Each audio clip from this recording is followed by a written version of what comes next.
What is up, guys? Joe here, back again with another video for you today. This is the Sons of Anarchy season finale review. Now, I'm sorry I haven't been able to do the past episodes review, but I have to say this episode was probably one of the best season finales that I've seen in the last two seasons.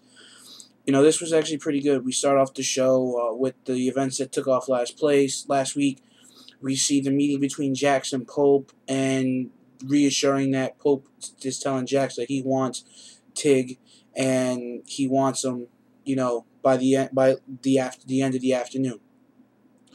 We then, go into events of dog fighting with some Mexicans, and it was just, it was a really weird episode because everything was kind of like jumbled all together. It was like a massive like riot episode. There's just so much stuff going on, and we see the last week's preview for this week's episode.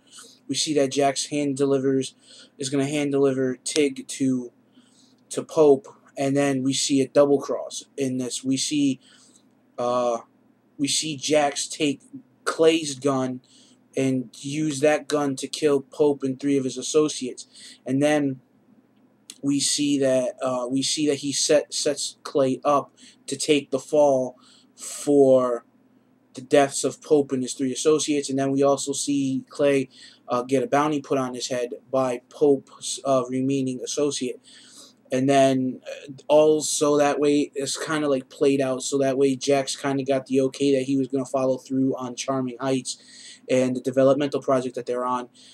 And within this episode, Tara finds out that she can go back to work and that there's no severe damage to her right hand, and that she'll be operating and doing surgeries within 6 months.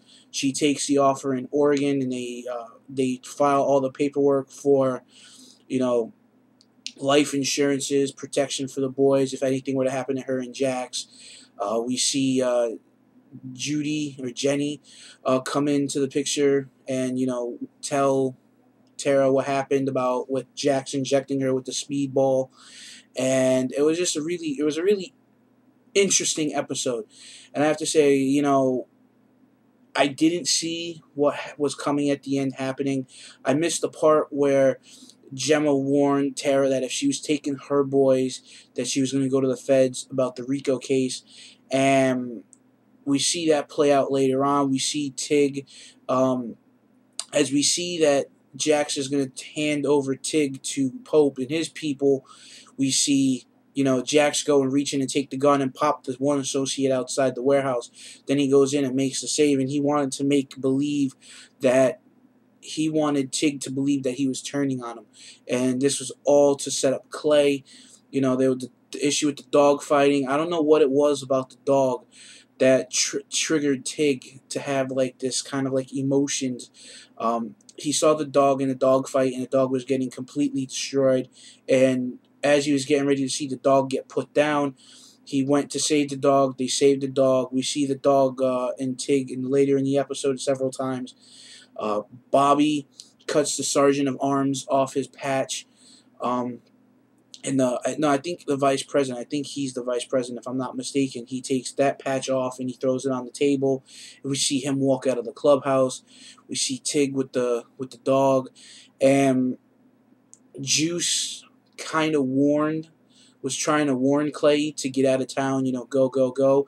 Then there's a knock at the door, and it's the cops, and it's the officer whose wife got shot in the stomach and died, and who was pregnant.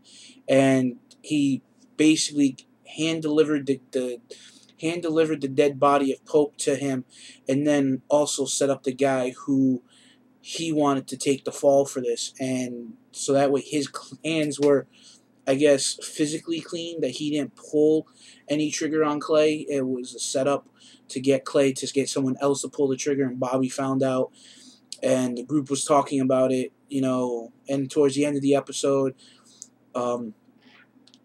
Jax tells Juice that he's proud of him, and then we come back from commercial, and Tara tells Jax that she's taking the boys and going to Oregon and taking the job. And then Jax is getting ready, she goes, if you love us and you love your boys, come with us. We can't stay here because they're going to make the same mistakes that we make, and we're going to turn out to be the same people that we can't stand and that we hate. And just no, as Jax is getting ready to walk out of the house, there's a knock at the door, and there's a warrant for the arrest of Tara. I guess behind the scenes, Gemma went into the feds and dropped a dime on her, and there was video evidence of her giving the cross to Otto. And what was interesting was that Otto never actually spoke in this episode. As he was supposed to talk, he put his tongue like this between his teeth, and he slammed down on his chin on the table, severing his tongue out of his mouth. And we never see Otto talk or anything or drop any dimes on anybody in this episode, which was very interesting to see. You know, and guys, I'm sorry if this review is a little all over the place. As like I said, this was a clusterfuck of an episode. There's just so much stuff going on to kind of keep track of. But I'm doing my best. You know, guys, leave your thoughts in the comment box below. Let me know what you thought of this episode, because I thought this episode was phenomenal, and I'm definitely looking forward to season 6 and to see what they have in store for season 6, with Tara being in jail, and you know, and Jax and the kids, and the whole thing between Tig and Jax, and Juice and Jax, and Bobby and Jax. So it's interesting to see how everything is going to play out. And then also the bounty on Clay's head. They don't want him. They don't want him making it to his hearing. So we're going to see something happen probably in season 6 with that. So with that being said, guys, thanks for watching this video. Please leave your comments in the comment box below.